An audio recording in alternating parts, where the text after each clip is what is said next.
Hello friend, मैं शशि कुमार और स्वागत करता हूं आप सबका आपके अपने चैनल पर। सो फ्रेंड्स, इस वीडियो में हम डिस्कस करने वाले हैं कुछ इम्पोर्टेंट क्वेश्चन के बारे में और कुछ अपडेट्स के बारे में और official Facebook post package and पे आउट के बारे में, वेरिफिकेशन एंड इसके अलावा ओकनेट के रिगार्डिंग कुछ पॉइंट्स के बारे में बात करने वाले हैं।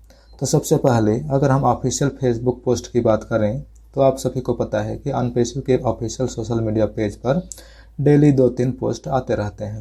तो शनिवार को अनपेसिव के ऑफिशियल फेसबुक पर 2 पोस्ट, पहला पोस्ट था ब्लॉकचेन के regarding usages of blockchain. Blockchain को हम किस तरह किस किस सेक्टर में यूज कर सकते हैं। ब्लॉकचेन को फाइनेंस से लेकर हेल्थ केयर तक ऐसे डिफरेंट सेक्टर में ब्लॉकचेन टेक्नोलॉजी को यूज किया जाता है, जैसे कि स्मार्ट कॉन्ट्रैक्ट के लिए या फिर सिक्योरिटी के लिए, डिजिटल करेंसी के लिए या फिर रिकॉर्ड रखने के लिए, रिकॉर्ड कीपिंग यानी कि रिकॉर्ड रखने के लिए। तो ऐसे डिफरेंट सेक्टर में ब्लॉकचेन टेक्नोलॉजी को यूज किया जाता है। इसके अलावा शनिवार को अनपेसिव के ऑफिशियल फेसबुक जो दूसरे पेज हैं उस पर रोबोटिक्स एंड ऑटोमेशन के बारे में भी एक शॉर्ट वीडियो क्लिप शेयर किया गया था, जिसमें इसका भविष्य के बारे में बताया गया है। भविष्य में आप सभी को पता है कि रोबोटिक्स एंड ऑटोमेशन का भविष्य क्या है, वो काफ़ी ज़्यादा अच्छा रहने वाला है। अगर हम मैन्युफैक्चरिंग की बात करें तो मैन्युफैक्चरिंग उसमें भी रोबोटिक्स एंड ऑटोमेशन को यूज किया जाता है। इसके यूज करने से जो वर्किंग आवर हम लोगों का होता है वो इंक्रीज हो जाता है।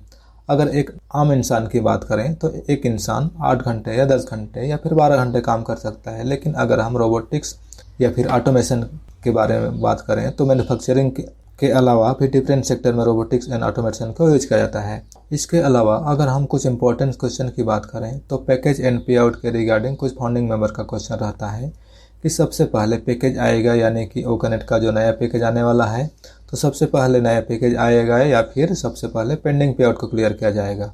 तो आप सभी को अच्छे से पता है कि अनपेसिव का फोकस सिर्फ रेवेन्यू जनरेट करने पर नहीं है, और एस सर ने कई बार यह अपडेट भी दिया है कि इन्फॉर्मेशन भी दिया है कि जब तक हम पेंडिंग पे आउट को क्लियर नहीं कर देते तब तक हम अधिक पैसे लेने में इंटरेस्टेड नहीं हैं। और एस सर यह भी जानते हैं कि जो पे आउट पेंडिंग है, जब तक उसको हम क्लियर नहीं कर देते या फिर जिन्होंने ऑलरेडी ओकनेट को सब्सक्राइब कर लिया है, अगर उनके वॉलेट में कुछ कमीशन जनरेट नहीं होता है तो इसके बाद जो हम यहाँ पर ओकनेट का नया पैकेज देने वाले हैं उनको रिन्यू कैसे करेंगे, ये बात एस सर को अच्छे से पता है। तो ये सारी चीज़ें हमें एस सर पर छोड़ देनी चाहिए, क्योंकि एस सर जो कुछ भी कर रहे हैं वो हमारे लिए ही कर रहे हैं। तो जो कुछ भी होगा वो हमारे बेहतर के लिए ही होगा। एक बात हम सभी जानते हैं कि ओकनेट का नया पैकेज भी आने वाला है और हमारा जो पेंडिंग पे आउट है वो भी बहुत जल्द बल्क में रिलीज किया जाने वाला है। तो इसके रिगार्डिंग लगातार काम चल रहा है। जो भी जब भी हम पॉसिबल होगा वो इन्फॉर्मेशन हमारे सामने आ जाएगी, इसलिए हमें ऑफिशियल इन्फॉर्मेशन के साथ लगातार बने रहना है। इसके अलावा यहाँ पर ओ वेरीफाई के रिगार्डिंग भी मैसेज आता रहता है कि ओ वेरीफाई कब तक आएगा।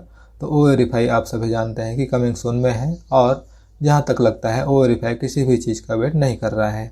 जैसे कि यहाँ पर जो हमारे अन्य प्रोडक्ट्स रेडी हैं रिलीज होने के लिए, वो पेंडिंग पे आउट के लिए वेट कर रहे हैं कि पेंडिंग पे आउट एक बार क्लियर कर दिया जाए फिर उसको मार्केट में रिलीज किया जाएगा। लेकिन ओ वेरीफाई के लिए ऐसा नहीं है, और ओ वेरीफाई के रिगार्डिंग कुछ काम चल रहा होगा। जैसे वो काम कंप्लीट होता है, क्योंकि बहुत सारा लीगल प्रोसेस होता है उसके लिए, तो जैसे ही वो काम कंप्लीट होता है वो हमारे इकोसिस्टम में इंटीग्रेट कर दिया जाएगा, जिसके द्वारा हम यहाँ पर जो एफिलिएट्स हैं, यूजर्स हैं, वो यहाँ पर अपना वेरिफिकेशन कंप्लीट कर पाएंगे। बात करें अगर हम ट्रैफिक एलोकेशन और रिन्यूअल की, तो ट्रैफिक एलोकेशन के लिए हम सभी लोग यहाँ पर वेट कर रहे हैं जिन्होंने ओकनेट को सब्सक्राइब कर लिया है। किसी ने सितंबर में किया है, किसी ने अक्टूबर में, किसी ने नवंबर, तो किसी ने दिसंबर में किया होगा। तो यहाँ पर सभी लोग ट्रैफिक एलोकेशन का वेट कर रहे हैं।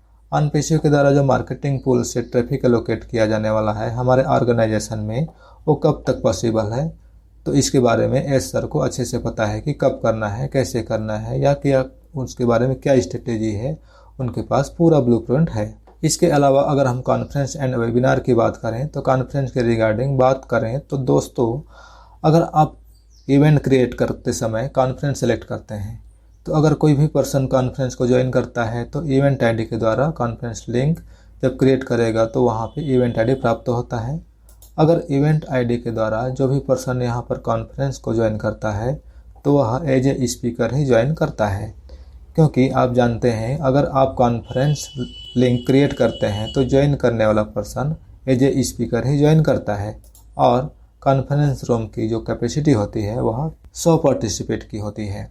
वहीं पर अगर हम वेबिनार की बात करें तो आप इवेंट क्रिएट करते समय वेबिनार सेलेक्ट करते हैं और वेबिनार में अगर कोई व्यक्ति इवेंट आईडी के द्वारा वेबिनार को ज्वाइन करता है तो वह एज ए अटेंडीज ही ज्वाइन करता है, क्योंकि आपने वेबिनार लिंक क्रिएट किया हुआ है। क्योंकि वेबिनार में आपको अटेंडी लिंक भी मिल जाता है, स्पीकर लिंक और इवेंट आईडी भी मिल जाता है, जिसके द्वारा आप किसी भी नया व्यक्ति को इनवाइट कर सकते हैं। और वेबिनार में यहाँ पर होस्ट एंड को होस्ट डिसाइड करता है कि किसको पैनल में लाना है और किसको नहीं लाना है, अर्थात किसको स्पीकर बनाना है, किसको स्पीकर नहीं बनाना है। जबकि कॉन्फ्रेंस में जो भी ज्वाइन करता है वो एज ए स्पीकर ही ज्वाइन कर पाता है। तो यहाँ पर मीटिंग आईडी के द्वारा एज अटेंडी ही ज्वाइन करते हैं वेबिनार में।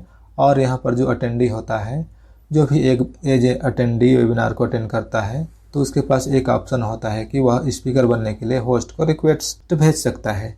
यह होस्ट के ऊपर निर्भर करता है कि उसको एक्सेप्ट करता है या नहीं करता है। तो यहाँ पर जो होस्ट होता है वो सब कुछ यहाँ पर डिसाइड करता है, क्योंकि होस्ट के पास सभी ऑप्शन होते हैं कि किसको पैनल में लाना है, किसको नहीं लाना है। अगर हम पैनल की बात करें तो होस्ट 24 लोगों को इस समय यानी 24 लोगों को ही पैनल पर ला सकता है। और होस्ट के पास ये ऑप्शन रहता है कि अगर किसी स्पीकर को फिर से अटेंडी बनाना है तो अटेंडी बना सकता है, और अगर किसी अटेंडी को स्पीकर बनाना हो तो स्पीकर भी बना सकता है, क्योंकि होस्ट के पास सभी ऑप्शन अवेलेबल रहते हैं। और हम कैपेसिटी की बात करें तो इस समय जो क्वार्टरली पैकेज हमको मिला है वो कनेक्ट में, उसमें 10,000 यानी कि एज ए वेबिनार 10,000 की कैपेसिटी यहाँ पर वेबिनार कर सकते हैं। जो हमारा न्यू पैकेज आने वाला है उसमें क्या चीज़ रहने वाला है, नया पैकेज आने के बाद ही पता चलेगा। तो आई होप आप लोगों के लिए यह वीडियो बेनिफिशियल रहा होगा।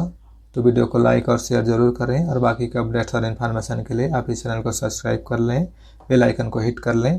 Thank you very much. We are so in it to win it.